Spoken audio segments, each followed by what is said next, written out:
Good afternoon. Thank you for coming. This is Marianne Tidwell's Major Assignment 3 Professional Development presentation, and we're going to be talking about vocabulary and the Common Core. So we're going to be doing a KWL chart throughout this presentation. So what are some things you know about vocabulary and vocabulary instruction in your classrooms? Well, vocabulary becomes memorizing definitions. Nobody retains it. Right. So it becomes just a memorization activity. Yes.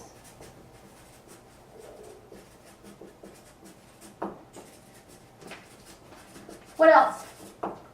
Well, the students, when they come across words they don't understand, they just skip them because they have no strategies to figure out what the words are. Right. They may not know the strategies to decode words. Right.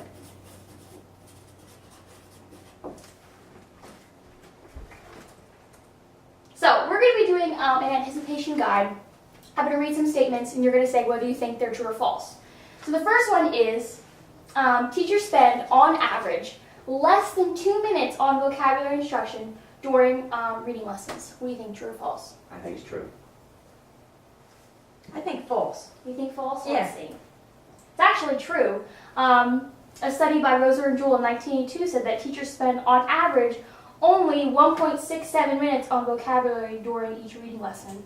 That usually comes in the form of just impromptu words that they come across during read-alouds that the students might know. The teacher gives a brief definition and they move on. The next statement is, the average 6-year-old, which is a kindergarten first grader, has a vocabulary of less than 5,000 words. True. True. True? It's actually false. The average 6-year-old has a vocabulary of approximately 8,000 words and learns 3,000 to 5,000 words per year. So they are getting a lot of vocabulary learning during that time period. Hearing a word multiple times does not help a student learn its meaning. False. True. It's false. Hearing a word multiple times helps students understand differences in meaning. And that was done in a study in 2001 called Teaching Vocabulary to Adolescents to Improve Vocabulary. The more that students hear a word, they become familiar with it. And how they hear it in context really helps them to understand what it might mean. Statement 4, vocabulary is the #1 indicator of verbal and listening abilities. True. True. True? You're right, it is true. Vocabulary knowledge is the #1 indicator of verbal and listening activities. And we see that if a student has a high vocabulary, that can come from they read a lot, they see the words multiple times, so they have higher abilities and other literacy skills, such as verbal and listening abilities. So for today, we're going to discuss all about vocabulary, what it is, the tiers of vocabulary, and then we're going to go into how vocabulary is addressed in the Common Core. The Common Core is very much stressed, as we all know, in schools. So we want to specifically look at the language of the Common Core and what do they say about vocabulary instruction in terms of how are students getting these strategies that they need to know for vocabulary. And then we're going to go into some specific vocabulary instructional strategies that you can use in your classrooms. And the outcome of this is that we're going to address the 3 ways that the Common Core standards expect students to gain vocabulary knowledge and academic strategies to give vocabulary instruction. So we're going to go through a bunch of strategies here, and then at the end of this, what our goal is for this program is to have you take away at least one strategy today to use in your classroom during this week. And then we will conference again at the end of the week, and we'll talk about how that strategy was used in your classroom, how it went, how it worked for your students. And then that'll go on through the rest of the month. Each week, try to use at least one strategy in your classrooms, and we'll discuss in conference about that as well, and I'll talk more about that. So, we kind of went through that really quick. What are some things you want to know? I mean, just given that brief agenda, what are some things that you want to know to get from this presentation about vocabulary instruction? Well, what does the Common Core say about vocabulary? Right, so you really want to know about how the Common Core addresses it. Yeah. Right. Anything else? Yes, I would like to know some strategies to teach the students. Right, we hope to get some strategies for vocabulary instruction. I know that in my classroom, the classrooms that I've been in, there hasn't been a specific time for direct vocabulary instruction. Would you say the same? Yes. Yes. So what I hope to do through this and give you strategies that are things that you can use that don't necessarily have to be for a vocabulary time. They can be things that you can use in any subjects throughout the day, something small, easy, the students will be able to grasp that'll help with their vocabulary knowledge. So, what is vocabulary? I found two quotes here. One is from the book Teaching Word Meanings by Stephen Stahl. It says, vocabulary knowledge is knowledge. The knowledge of a word not only implies the definition, but also implies how that word fits into the world. So when students learn a word, they're not learning it in isolation. The point of vocabulary is instruction that they can learn what it means in context, how it's used with other words. Something else I found, vocabulary is understanding what words mean and how it relates to other words.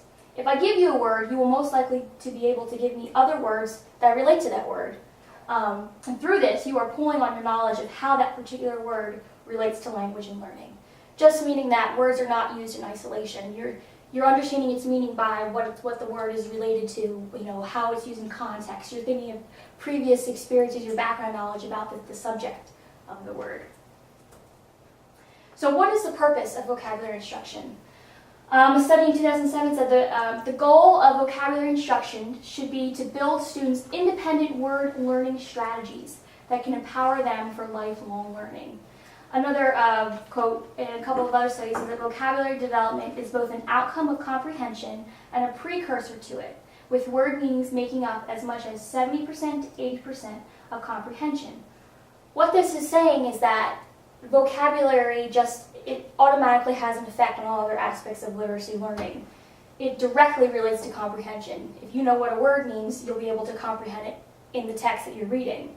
So, and what the goal is of vocabulary instruction is to give students, again, what you said before, strategies for them to know what to do when they come across a word that they don't know. How are they going to decode that word? What things are they going to do to figure out what that word means so they don't have to skip the word?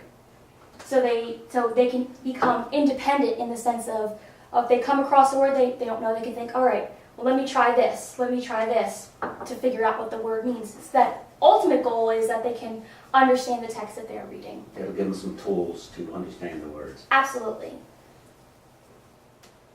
Again, what is the purpose of vocabulary instruction? Vocabulary development is directly related to all other aspects of literacy. Making meaning of words helps students to comprehend what they are reading. A larger and more comprehensive vocabulary also increases fluency, making text easier and more quickly to read. If you have a student and their fluency is poor, it might be because they don't know the words. Not that they might not know their letter sounds, they just never encountered these words before. So their fluency is interrupted because they're spending time on trying to figure out what this word is. So it ultimately increases fluency. They can read more fluidly, faster. They don't have breaks in their reading. So it becomes easier for them and more quickly read. Overall, students are able to understand text easier, making meaning, than are able to summarize text and answer questions, because we have them read the text ultimately so that they can give it back to us. Can they summarize it? What do they get from this text? It's not just having them read it, but also can they answer questions on what's the assignment that goes along with it. Students with greater vocabularies also score better on assessments, which is an issue, and testing. Therefore, instruction of vocabulary is imperative. Students must have a set of strategies ready to decode an unfamiliar word and to make meaning of the text, which is the ultimate goal of vocabulary instruction. So there's actually 3 tiers of vocabulary words, or 3 tiers of words in general. Tier 1 are basic, concrete words that are used in everyday speech. Tier 2 are more, they call academic words. They're encountered in written text. These are words that you may not say, you may not use in conversation, but you would expect to see in writing, in a journal or in a textbook, on a computer, whatever the case may be. They're subtle, precise ways to say simple things. Tier 3, they're very specialized words, and they're specific to a domain or study. So what I'm going to do, I'm going to say some words and take a guess about, knowing that this is up here, what the tier is. Knowing tier 1 are basic words that everybody knows. They're not unfamiliar. Tier 2 are academic words, so that you would see them in academic texts. And Tier 3, they're very specialized. They're to a specific topic. Okay? So just take a guess. School. What do you think, what tier is the word school? What do you think? I think it's the first. You're right. 1. Right, it's tier 1 because that's just a basic concrete word. You can picture a school in your head that a kindergarten would know what that word means. How about consistent? What do you think? 2. Tier 2? I'm going to say 3. It's actually tier 2. It's a word that students may not encounter when they're not going to use it when they're talking to their friends, but they're going to see it in a textbook. They're going to see it in a journal. They're going to, when they write, they're expected to use that word. How about trapezoid? What do you think? That's a 3. What do you think? 3. 3. You're right. It's a tier 3 word. That's specific to math. It's specific to geometry. It's a word that you probably won't use unless you're talking about geometry. So it's specific. It's specialized. How about accumulate? What do you think? 2. 2? I agree. Right, you're correct. It's another word that students may not use in their speech, but they're going to see it in other texts. And the last one, dignified. 2. 2? 1. 1. It's actually 2. Again, it's the word they're going to see in a text that they might not use in conversation. So you can see the differences between the different types of words that we break them up into in studies and things like that.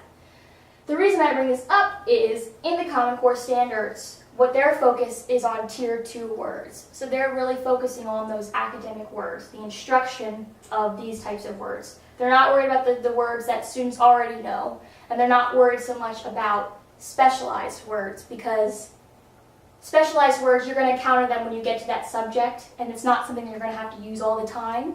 So the focus is really on tier 2 words. So this is actually from an appendix of the Common Core standards when they talk about tier 2 words. They say, yet tier 2 words are frequently encountered in complex written texts and are particularly powerful because of their wide applicability to many sorts of reading. Teachers thus need to be alert to the presence of tier 2 words and determine which ones need careful attention. So what they're also pointing out in this is these tier 2 words can go across subjects. You can use the word consistent in when you're talking about science. It could be used in math. It can go across all the subjects. So they're generalized in that sense, but yet they're more academic words. Whereas like tier 3, trapezoid, you're not going to see that in like a science or so. You're probably not going to see it in a science or social studies text. It's really going to be specific to the math. So that's why the tier 2 words are important, because they are widely used in academic texts. So students are expected to be able to figure them out. So tier 2 words they're critical to understanding academic texts, because as students, they're going to see them in the text, so they have to be able to figure them out. And again, they appear in all sorts of texts. So again, they can go across subjects, whether they're reading a magazine at home or they're doing homework in their textbook or they're looking up something online. They're across all genres. And they require deliberate effort to learn, unlike tier 1 words.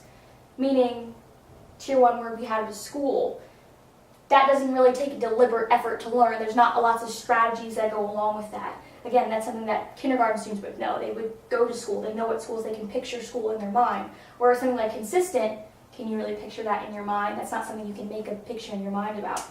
So they require this effort.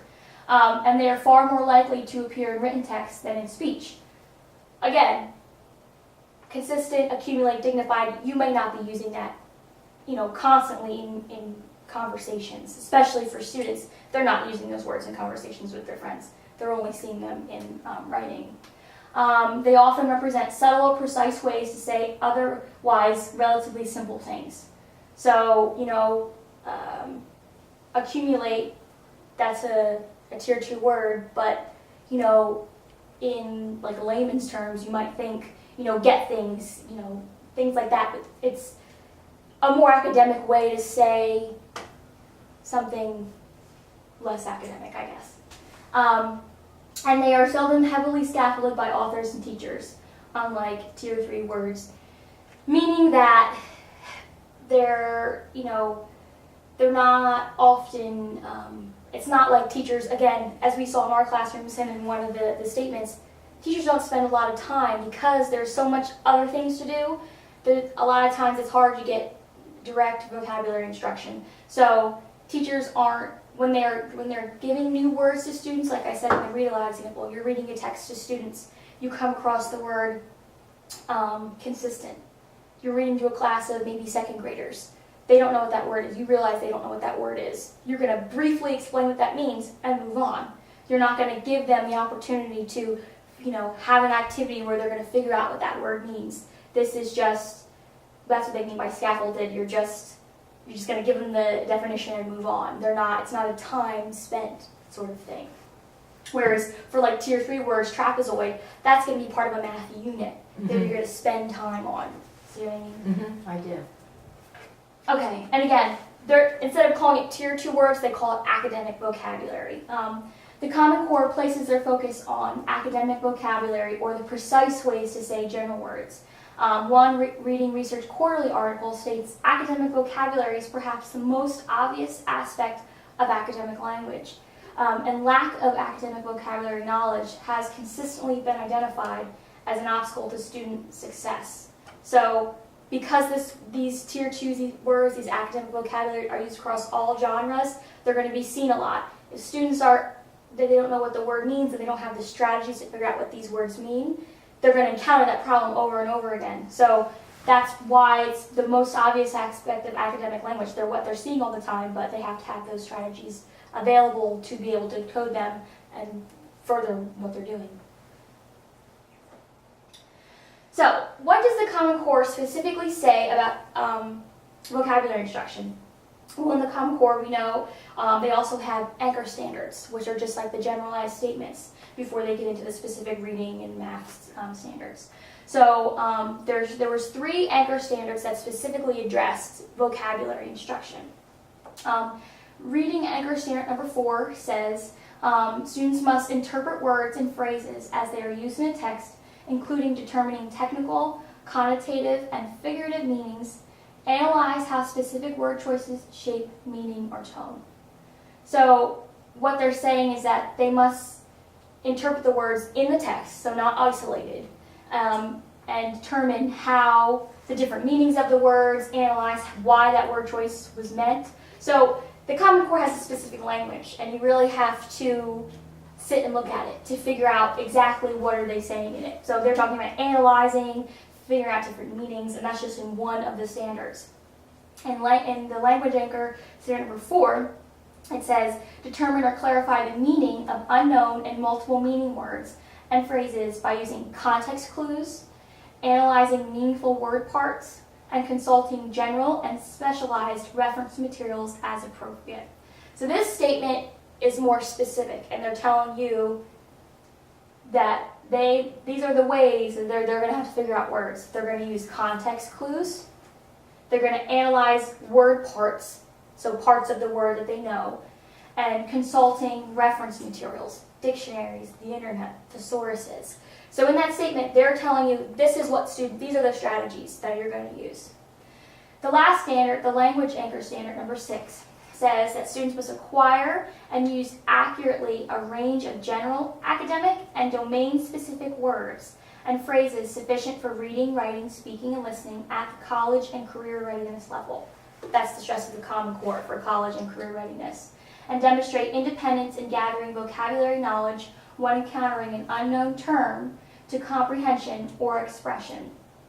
What this standard is saying, that they quoted at the end, is demonstrate independence in gathering vocabulary knowledge. What that's saying is that instead of skipping it, like you said before, this is where they have to have those strategies to be able to decode those unknown words. To be able to be college and career ready, they have to know what to do when they come across a word that they don't know. So those are the 3 standards that directly talk about vocabulary. So what does this mean? The Common Core standard specifically addresses that students need to be able to interpret words in a text utilizing context clues, which is something that we teach in our guided reading groups. Therefore, students must not only know meaning in isolation, so being able to see the word button and know what the word can give you a definition of the word button, but also be able to use their knowledge to attack unknown words through identifying and analyzing meaningful word parts. So if they recognize a prefix or a suffix of the word that they've seen before, and they can think about other words that they know. What these standards outline are different ways of vocabulary instruction, which we saw in Language Anchor Standard 2, which is kind of what we're going to focus on here, is using context clues, analyzing meaningful word parts, and consulting reference materials. So those kind of are general instructional strategies that we're going to focus on. So the first one we're going to talk about is context clues, and I actually have a video that talks about context clues and also talks about how to teach kids about context clues.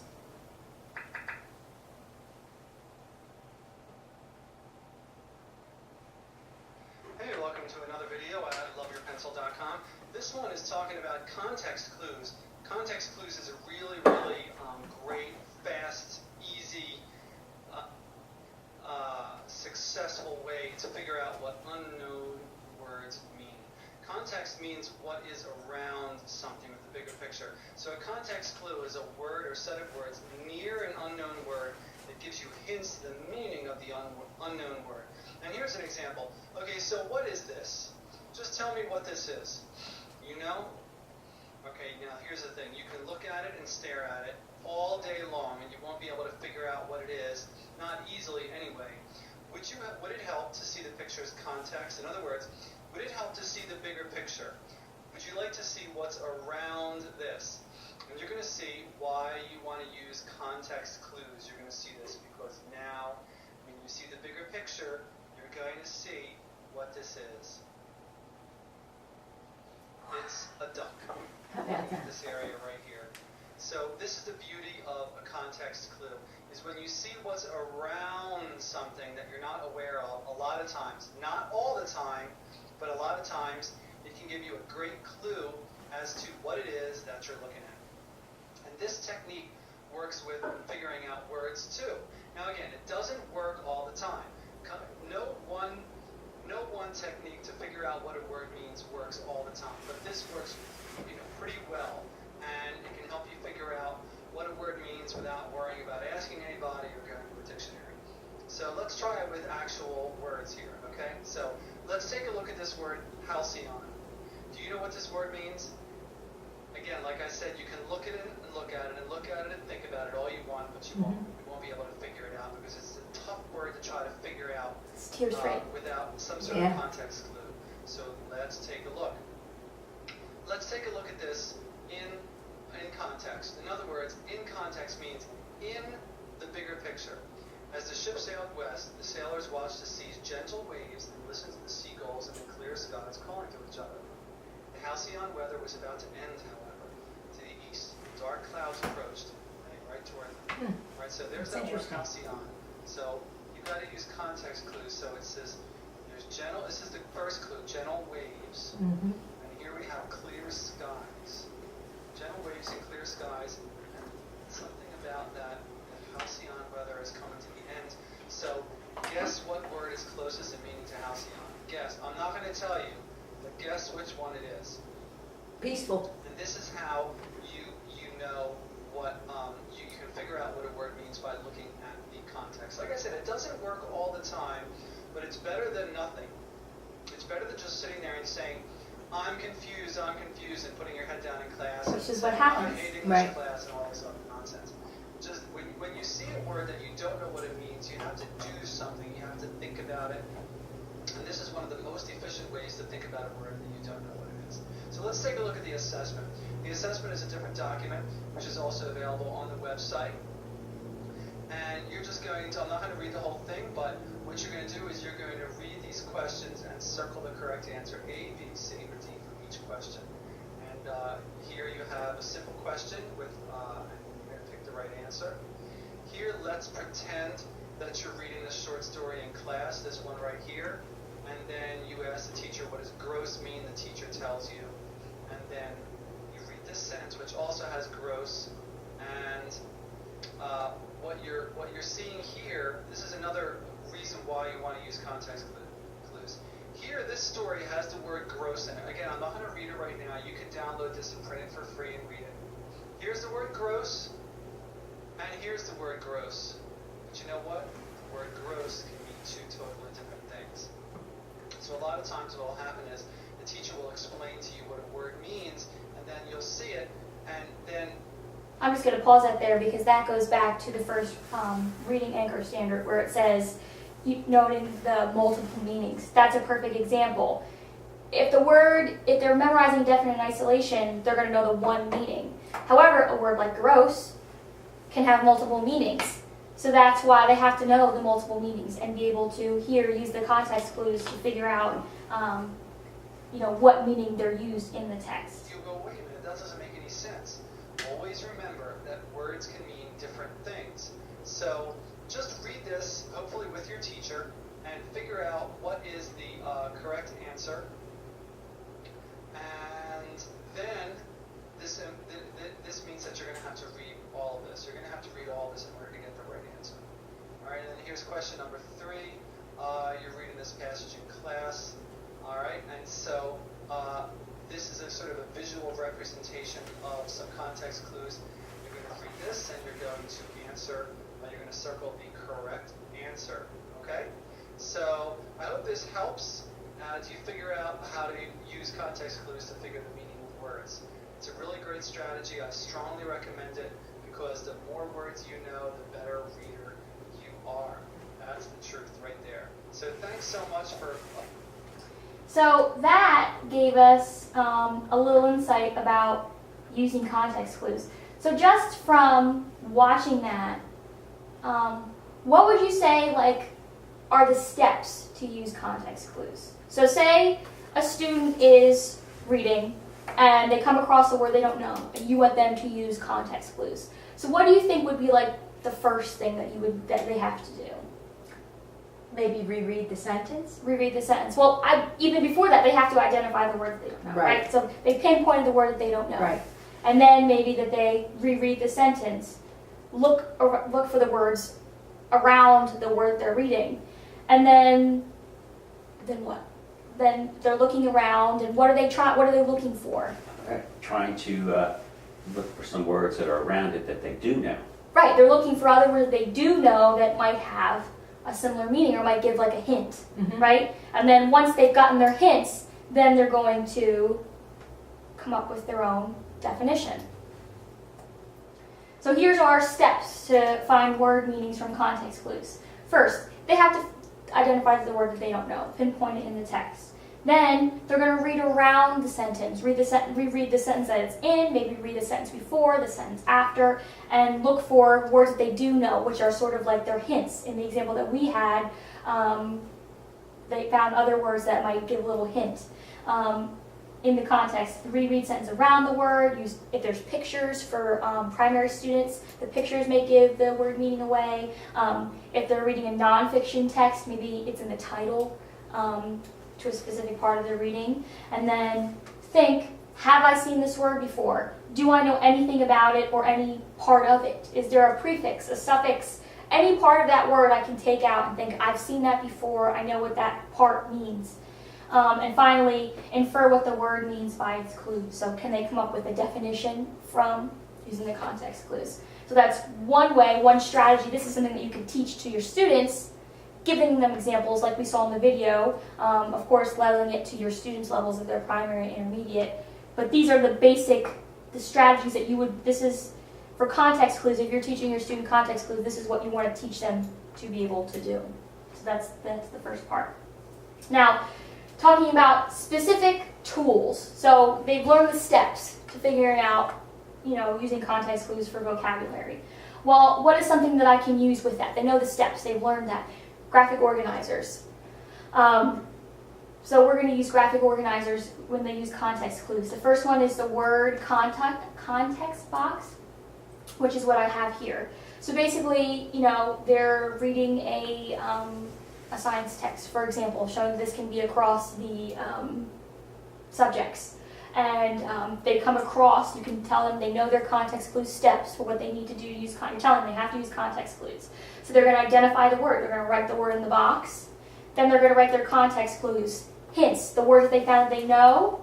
Then they can also add anything they might know, a part of the words they might understand, any background knowledge that they may have, and then come up with their own definition. So this graphic organizer can organize their thoughts about specific words that they come across when they're reading. It doesn't have to be just science text. If they're reading, a chapter book and anytime they come across a word that they don't know, they can use this graphic organizer. So this is something they can do across the subjects. I said it can be used in any content area, can be used prior or after reading, depending upon what your lesson is. And they're really taking ownership of their definition because they're coming up with the definition. They're not consulting a dictionary. They're writing their definition, so they're kind of taking ownership of that. The other graphic organizer that I have, there's many more that I will provide you with, is a word chart. And the word chart looks like this. Now this might be something for third through maybe second, third, fourth grades. Again, it's a chart again. They write the word in the middle. They can think of examples of the word, maybe where they would find this word, non-examples, opposites, antonyms, what it might remind them of, and then they can come up with a meaning. So this, makes them dig a little deeper when they're looking for words. They're not just, they're coming up with sort of an all-encompassing definition of it. They're really thinking about, synonyms, antonyms, where am I going to encounter this word? And they're putting it together. They're kind of, giving it its own little cloud. So it's using examples and non-examples, and they also have to make a connection. That's a big thing. If students can connect to the word somehow, it's going to be retained in their memory. The second part, when we went back to that language standard, it said context clues, and then identifying and analyzing meaningful word parts. So what does that mean? Well, our language, the English language, goes back to Latin and Greek roots. So again, talking about Latin and Greek prefixes, suffixes, roots. Now this can be something, depending upon the grade, can be something that it can be used at any grade, just giving them that introduction. For example, there's one website, there's lots of websites where you can go through and get all of the roots that, that come from this, for example, the Latin roots. Bell, meaning war, belligerent. That's something that they can start to learn, get adjusted with. For example, aqua, that's a prefix that if they were familiar with, then they can, when they come across the word aquatic or aquarium, they'll be better able to figure out what it might mean. They might see the word aquarium and think, okay, well I know aqua, water, okay, let me then go back to my background knowledge. So they know part of the word, they can figure out all of the words. So that's something that students can use. And again, this lends itself to the older primary and intermediate, but giving even, young primary students, giving them a few, introducing them to it, letting them know that parts of words can give you a meaning, can be something they can start to learn. So, instructional strategies for this. Online games is one of the biggest because there are so many games online that relate to word parts. For example, like a little matching game online. Where they can match, the root and its definition. They can make flashcards, just games they can play online, something short that they can jump on the computer during a downtime, during the center, and they can, really start to build their vocabulary from there. So that's another tool that you can use throughout your day in your classroom. And the final one is consulting general and specialized reference materials as appropriate. So when we look at this, we think using the dictionary, thesaurus, encyclopedias, the internet. What's really important about this is teaching students how to correctly use these.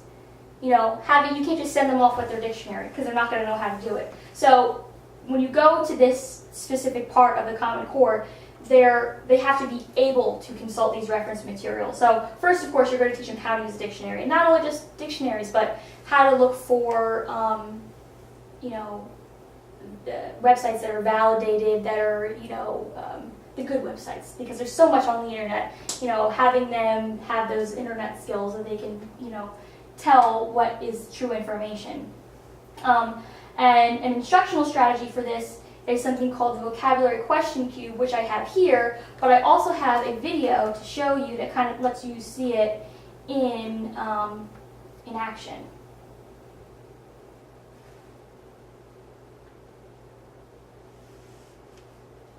This is mine. This is mine.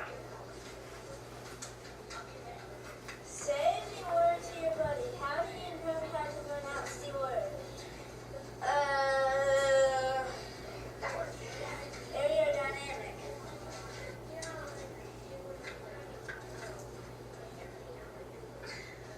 Is the origin or etymology of the word listed? If so, what is it?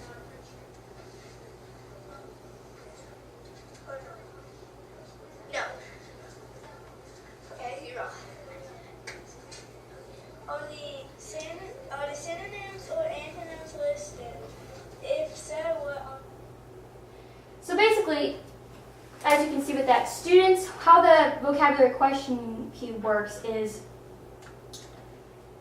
students are reading a text. You can give them vocabulary words, or they can just write down words that they might not know from when they're reading. Then they go and are consulting these reference materials. They know how to use these reference materials, whether it's the internet, dictionaries in the classroom, whatever it may be, to get them to really not just write the definition down and forget it, like we said before. This is something they can use to practice their vocabulary skills. And it's just a cue that they make, and they write on different questions about the word, like what part of speech is it, an antonym, a synonym, use it in a sentence, what is the meaning, and this can be like a game that they play. Now, this can be changed according to your students, meaning that, for a primary first grade student, you might just have them spell the word. How many syllables are in the word? Can you draw a picture of the word? You can make this as hard as easy as you want. So, would this be something that you could see your students being able to use in the classroom? Oh, yeah, definitely. Right, it's something that they could use in any subject, any words they come across, right? So the last part is, what about my word wall? Now, we all have word walls in our classroom, and it is what it says it is. It's a wall with your vocabulary words on it. So one of the pitfalls we see of our word walls is that they go unused. The word gets slapped up there, and then that's the end of it. It's never covered again. So how can we use our word wall to help our students really retain this knowledge that they have? Well, again, you can kind of have interactive games. For example, for primary students, clap, chant, and write. So they can clap out the syllables of the word, chant it, write it. So they're becoming familiar with it. Use it in sentences. That can be something they can use during their do now in the morning. Pick out 3 words and write sentences. Word sorts, putting in categories. Up to intermediate, where it becomes a little more challenging, they can play bingo. They can play 10 questions. What am I? Basically, guessing word games where someone is giving the meaning or hints about the word, and they have to guess what the word is. So these are ways that you can use something that's already in your classroom, but to make it meaningful for the students. So, overall strategies. Ask students to restate in their own words. That's a simple one. They learned a definition. Well, can they spit it back out to you? Asking students to create a picture or a graphic representation. Can they draw a picture of the word? That can be especially useful for younger students and for English language learner students, so they can draw a picture of it. Ask students to discuss words with partners and groups. So, talk about this word meaning with your partner, with your group. What does it mean? How is it used? And involve students in games that allow them to play with terms. Online games, things that look like the question cube that they use in their classroom. So, that was a lot of information. But what are some things that we learned? Just take a minute. I know some of you wrote notes. You can talk to each other just about some of the things that you might have learned in here about vocabulary and Common Core and some instructional strategies. So just take a minute, let it process for a second if you want to discuss with each other. Do you have, for resources for one of the strategies, do you take time to go over some of your resources on a regular basis, or how do you go about that? No, I should. Well, At least he's honest. he's true. I think what you're getting at He's- here is that, you know, there's a lot of prep involved with Well, some I of guess these. I'm asking because I need probably some advice on what different resources to present, to use on a regular basis. Because Right. I think it's familiarity, I find, Right. with my students. Right. It's, it's me bringing up those resources Right. over and over again.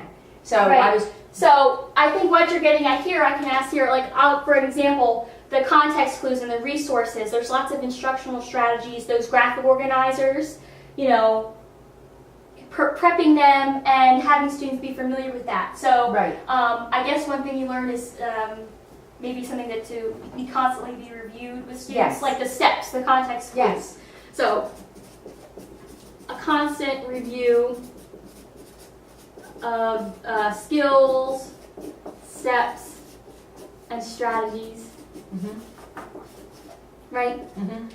Anything else like specific that, even something that just stood out to you that you can think of you might use in your classroom? What's like maybe one thing that you could see your students using in the classroom? Picking out words that they know around the word that they don't know. Right, so again, using those context clues, steps. And that can be something that you can teach them right away, and that's something that they use throughout their reading. Anything else that really stood out to you? Or Yeah, well, I was interested in the Tier 2 words. Is there an accumulation or a list of ones that seem to come up over and over again? Right, that's a question for me. I could go see that myself. A list Yeah. of tier words that you could have, so you could be familiar Right. with. That could be something, a resource for you to have to use. Working Tier 2 words. Right. Yeah. So you can then go on and evaluate that and see, well, out of this list, if it's 50 words, what do my students already know? What are some words that we need to work on? Right. Right. So a list of that's something for me to do to look up for our next. Yeah, Or that next- would be helpful. Because, I could see myself, using or actually bringing attention to them in other aspects of the day. You Right. know? So I think it would be, more inclusive. Right. You know? If You you're- kind of ring that bell. Right. If you're familiar with that list of words, then if you come across it throughout your day, thinking about that. And I can see some of my students actually bringing it up to me. Right. If they're familiar with it as well. Saying, Right. this is a Tier 2 word. Right. Right. Right. Yeah. Okay, so that was a lot of information. But, so, what our challenge is and what the follow-up steps for this is. What I said in the beginning is, my challenge to you as part of this program is to use at least one strategy built from the Common Core standards in your classroom this week to engage students in vocabulary instruction. That could be introducing them to the context clues steps, teaching them how to use context clues, literally giving them steps and having them practice that. Or teaching them how to use a reference source, Mhm. or introducing them to the Greek root parts, something along those lines, or using a graphic organizer, any of those things that we talked about, setting up a center in your room with one of those online games. And then we'll meet next week to discuss how it went in your classroom, what could be improved, what worked, what didn't work. So for vocabulary in your classrooms, as a part of this program, what we're going to do is we're going to provide marble composition books to all of your students. And as they begin to use these sort of instructional strategies, it'll be a way for them to record these words. And that can also be used as an assessment piece. So if you teach them the context clues, steps, or use a graphic organizer, then have them go back, record the word, record its meaning, maybe its word parts, synonym, antonyms, depending upon your students. Primary students, kindergarten, first grade, you might want to do a whole class book together. Mhm. Instead of when you're doing a read aloud, just giving the definition and moving on, stopping, having on your chart, writing the word and discussing it, coming up with a written definition, or they could have their own books and have them draw a picture. It's making the class their own class dictionary. Right, exactly. It's kind of making their own personalized dictionary because Sounds like fun. there's no point in putting in words that they might already know. This is for them, this is specific to them and words that they don't know, not spending extra time on words that they may not know. And again, modify for your student needs. If you have primary students, there can be pictures involved. It may not be so intense. For English language learners, you know, they can write it in their native language as well, using it in a sentence. And you can separate this by subjects, by categories. It's really up to you, just dependent upon the needs of your students. Just one strategy per week. And as part of this program that we will meet, we will set aside 20 minutes at some point in the week to discuss how did it go, what strategy did you use, what works. And then for the rest of the month, each week, use a different strategy or tool or skill, and we'll discuss that. And as that'll be your benchmarks. If you were able to incorporate one strategy and how did it go, and we're having our benchmark conversations. And the benchmarks for students is at the end of it, they have those words written down and they're using these words throughout the day. And that you could go back at the end of this and pick out a word and they'll know what it means because they took part of this, they took ownership of this. So that is all I have today. Did you have any questions? No, it was very good though. Okay. No, I think it was pretty inclusive. It really gave me a starting point. So I am interested to develop some of these strategies. Okay. All right. Well, thank you. Thank you. Thank you.